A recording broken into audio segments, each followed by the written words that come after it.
on this product, and since the beginning of when this was also in the university, because Sensofar is a spin-off of one of the universities of Barcelona. And now we have the 5th generation of this product, of SNEOX.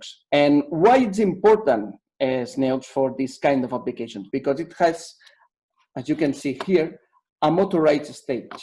This is very important for doing stitching and do extended measurements of our samples in an automatic way. So other things that our SNEOX have is that it has four technologies in the same sensor head. And we have active illumination, focus variation, confocal, interferometry, and spectroscopic reflectometry. And we have here, you can take a look, there are some specifications, but just to sum up, I would say that active illumination it's a technology used to measure shapes and hide slopes, and also is the technology that we have that is the fastest one that we can provide, but it has the problem that the resolution is not as better as the confocal one, where we can obtain the best lateral resolution. So confocal, it's the ideal technology for measuring rough samples. If we have a sample that is really smooth, then the best technology that we will use is interferometry, because we can arrive to a vertical resolution of 0.01 nanometers, which is quite impressive. And finally, this is not is a fourth technology that we can implement, maybe for, well, it can be useful for material science applications too, but this is the spectroscopic reflectometry. But this technology doesn't acquire topographies. It measures just single points, but of single measurements of thin films. So you can measure thin films with a thickness between 50 nanometers and 1.5 microns. Also, we can measure the thickness with confocal and interferometry. We will be able to see it later. And we can measure then from 1.5 microns to several millimeters. Here a bit of sum up when it's better to use one technology or another. As you can see, focus variation more for shapes, confocal more for roughness or micro and nanoscale features, and for smooth and reflective surfaces is better than interferometry. And again, as I said before, if you want to measure thickness, you can use confocal or interferometry. It will depend on the reflectivity of the material. So as you can see, one of the good points of this system is you can measure a huge range of samples. So now let's talk about one of the applications that we will talk today, that is tribology and corrosion. I assume that some of the attendants will be experts on this field, but let's do a first bit of introduction.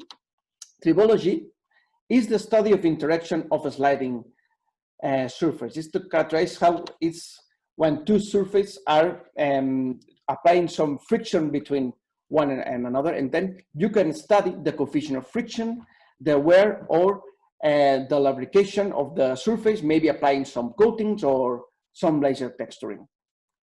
Similar to that, we have corrosion, that instead of having two surfaces, what we will have is a chemical or electrochemical interaction between materials. So, which are the markets where this application is faced? For example, we have advanced manufacturing, aerospace and automotive, medical devices, and very important, the tooling industry, to measure the wear applied to our tools after having several hours of working. So here we have some examples. On the left side, we have an example of wear applied over a metallic material. In the middle, we have an example of corrosion. And on the right side, we have an image in the microscale of a laser texture that has been applied to give lubrication properties to the surface. So now, why Sensofar? So why to use the 3D optical profilometry, and also why to use the different technologies that we can provide. So after doing the tribological test, what you want to do is maybe to measure the coefficient of friction, or the wear, the removed material, or maybe to see which has been the adhesion of material to your sample. So after taking the topographic evaluation, what you will be able to see is the shape of the sample on one side, maybe calculate the wear, or if you want to go deeper, you will be able to measure the roughness. Here we can see some of examples of topographies that we have obtained. On the upper side, we can see two topographies of samples that have a certain shape. On the right side, a sample with some specific roughness. Below, we have two surfaces where it has been applied laser texturing on them. And finally, we have a sample that with the test has been just to apply some load over the surface. And here we have the first examples. Here we have a sample that it has 5 groups, 5 tribological tests. And what we have done here, what we wanted to do is to have the fastest acquisition, because we were doing, as you can see, 6x2 field of view to have this stitched image as fast as we can. So we needed a low magnification, but being as much accurate as possible. So in this case, we have taken advantage of the best vertical resolution of interferometry. We have used this technology in this case. So if we export the topography to our analysis software, the SensoView, we then can be able to see or calculate the different depths and widths of our groups. If we also export these measurements to our expert analysis software, which is SensoMAT, we will be able also to put all the profiles in the same plot, and then we will have the capability of comparing simultaneously different groups at the same time. So here we have the second example. Is the same group, but in this case, what we wanted to measure is the wear, to calculate the volume of removed material of this group. So in this case, what we wanted is the maximum accuracy as possible. So we wanted to, first, we have selected a 50x magnification, and then the confocal mode, or the confocal technology, to achieve the best lateral, a compromise between the best lateral and vertical resolution. Again, we have obtained the topography, we have exported to analysis software, and we have applied the volume operator that we can see here on this slide. And what we have done then is to put some points around the groove, and then it has been applied a mean plane over these points, and then it calculates all the points, the measured points that are below this plane that is calculated as whole, and all the points that are over this plane inside this green area. So in peak, we will be able to measure the volume over this area, and the green area, the green selected area, and as whole, I think this is the interesting volume, is the volume of the wear of the applied to this, and that it's calculated on this tribological test. So this is another interesting sample. This is a piece of a nuclear reactor, and it has this certain cylindrical shape. What we have done is to apply a 50x magnification, but with the technology of active illumination focus variation, which is the best to measure shapes. But the wear test has been applied on the cylindrical shape, I would say. So what we have to do in this case is to export it again to SensoView and apply a form removal. We have applied a cylindrical form removal. So we have chosen again some points, and we have said to the software to make the cylindrical form removal out of the groove. Finally, we have obtained this topography, and then we are ready to measure the wear volume.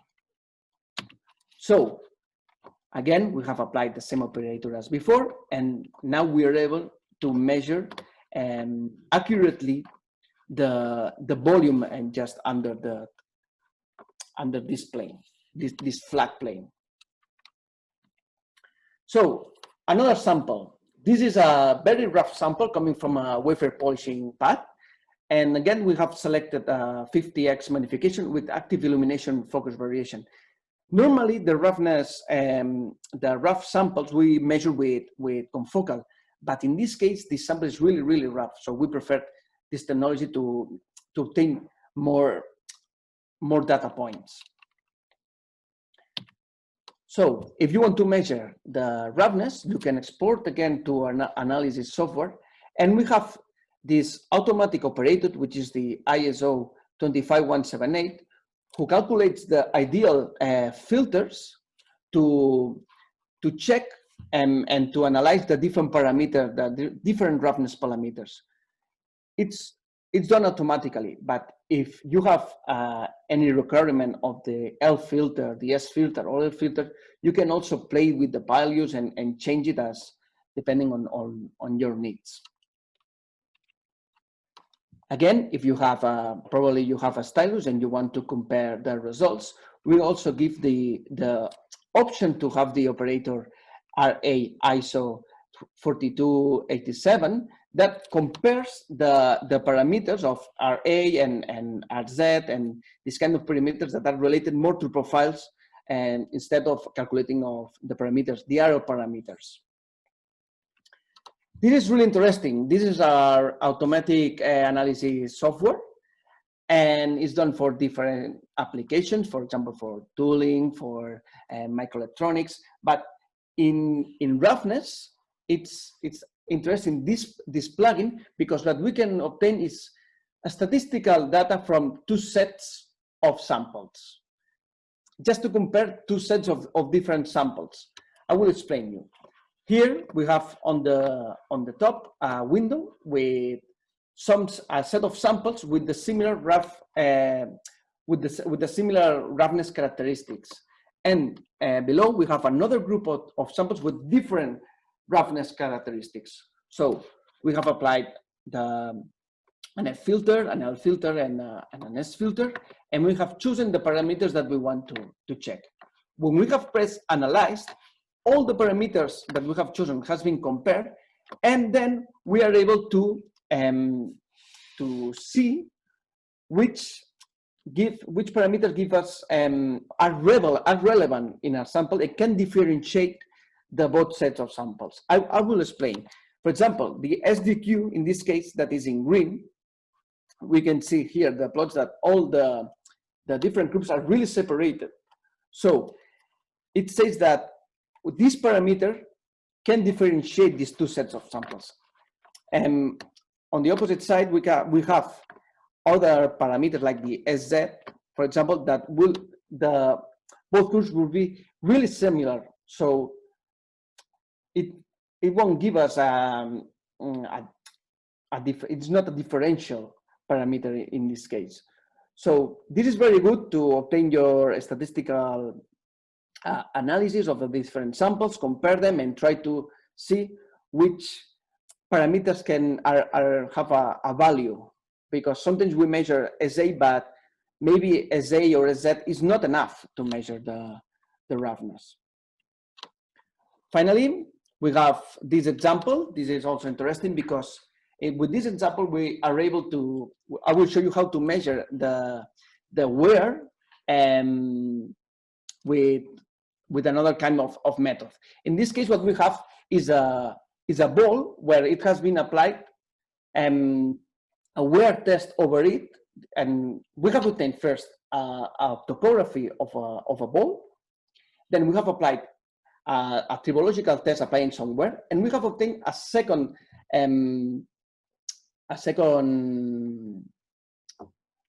topography. We have applied a second tribological test, and we have applied a third profile, I would say. So we have compared the initial ball with then the second process with some wear, and finally the third tribological test. The ball has appeared with a bit of transfer layer over it. So what we have done in this case, instead of using the volume operator with Sensofar, we have done it just to subtract topographies. In this case, the first one, we have the one with the wear, we have subtracted from the original ball. And in the second process, we have this topography with the transfer layer, and we have subtracted to the wear ball. So we have been able to see and calculate the wear, the volume of wear applied in the first test, and secondly, we have been able to measure the volume of adhesion of the transfer layer. So with the subtraction, we're able to flat the shape of the ball, okay, and then be able just to calculate the wear, as we can see on the image. As you can see, we can then measure the depth, the length, and if we apply the volume operator, here you will be able to see it, that in red we have the whole volume calculated over our topography, and on the right side we have the adhered material calculated as peak. So this is a really nice method when you have an initial sample and you want to then compare the results after doing a method. And this is really, I would say, this is the most accurate method, because you're comparing just perfectly the volume of wear that has been applied, or just the adhered material. So now I will talk about different case studies to show you some examples of different companies that have been users of the Sensofar systems. First of all, we have Oxford lasers, that what they wanted to do is to apply some laser texturing, applying some holes over a surface to give lubricant properties on the materials. What they wanted to do is to apply doing different iterations and analyze it with Sensofar, and trying to see which was the best method to reduce the coefficient of friction, just measuring the holes, the height and the width of the holes, and the redeposited material around these holes. So finally, what they have achieved is it's quite impressive, a reduction, applying the final method that they are using, a reduction of 25% of the coefficient of friction. Here we can see the standard method that they were using at the beginning, where you can see a bit of material that was generating a bit of friction, and what is the new method that they apply nowadays. This is another case study. This is the case of Antorgy. This is a medical implant company, and as you know, when you are introducing some prostheses in your body, it can be possible that your body will reject them. So you need your prosthesis need to have a certain roughness. So what they wanted to measure, it's to characterize with the different parameters of roughness, and they wanted to see the SA, the SZ, but also this was the most important point, was the SMR. The SMR, it calculates the percentage of material that is over a threshold. So then they were able to see which samples or which pieces were compliant or non-compliant. This cannot, for this company, it cannot be done with the stylus, because the stylus is a contact profilometer, but can add some defects to these samples. And now we will talk about just a fast review of some worldwide publications of tribology. Here are some of our users. Starting with the University of Campinas. Here we have this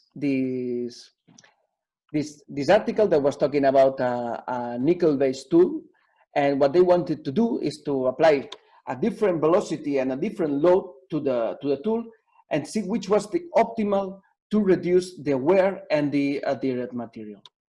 Here we have a test with some conditions, and the second test has been done with the optimal conditions. So again, and the University of Campinas, in this case, what we have is what they have done. It's an alloy that has been cooled from below, and then the dendritic arm spacing of the alloy, it has been different depending on how far it was from the cooler. So they have obtained different layers of the cylinder, and they have applied the same tribological test over it, and they have compared the different profiles. So here we have different plots, or depending on the quantity of percentage of aluminum inside the alloy. Here is another article from the Shanghai Jiao Tong University, and in this case, they have applied a graphene coating over the material to see how it was affecting the coefficient of friction. And similar to that, we have, instead of using graphene, this is application for Airbus. This is the SBPMAT, the University of Toulouse, and they have applied nanomaterial coatings like carbon nanotubes and also graphite, or also graphite. Here is another interesting article or publication of the Chalmers University of Technology, and what we found interesting in this article is how they calculate the shape of the tool after doing the different tests, and then being able to remove the shape and then obtain the roughness of the tool and then correlate it to the coefficient of friction. Finally, I would like to show you this study from Sanim and Sasik in Madrid, in Spain. And what they did in this case is to apply this rhomboid shape with laser texturing and see how it was acting again as a lubricant, and how the coefficient of friction was maintained in the material over time. So now we'll go to another field. This is the field of anodized materials, but just I will focus on one of the applications of our profilometers. It's the ability, or the capability, sorry, of measuring thickness. In this case, to measure thickness, we can use two of our technologies, which is confocal and interferometry, and it will depend of how the sample, it will depend on the reflectivity of the sample, but also another characteristic that we will see now. So we will be able to measure these three kinds of samples: a layer with a substrate, or maybe a layer and then a layer of air between, and finally we have the sample.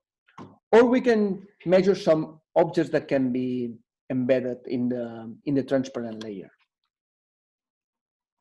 So this is how it works. What we finally do is to apply the same technology, confocal and interferometry, but in this case we will be able to measure two peaks in both cases, that it will give us information about the distance of the thickness.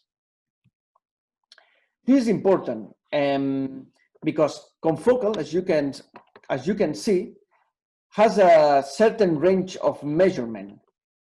For example, with the 5x, we can measure from 100 microns to 5 millimeters. But if you want to arrive to 1.5 microns, we need an objective of 150x. Okay, this is not happening with interferometry, where we can go from, for example, with the 5x to 1.5 microns of thickness and arriving to the 100 microns. So I will show you why it's important. Here we have this anodized transparent surface that has been raised over the aluminum. And as the thickness of this layer is 7 microns, we needed to use the high magnification of 100x in confocal. So what has happened is that the field of view is really small. Okay, so if you wanted to cover a wider area, what we have then applied is interferometry with a 20x. And then we are able to measure again these 7 microns, but with a larger field of view. This is one zone of one area of interest of the material, but we were able to see also with one field of view, just as we are having low magnification, this laser engraving part. So here we have some of our reference users. I think that you probably will know some of them. Here you have more of them. And well, thank you very much for your attention. And now we will be really happy to answer all your questions.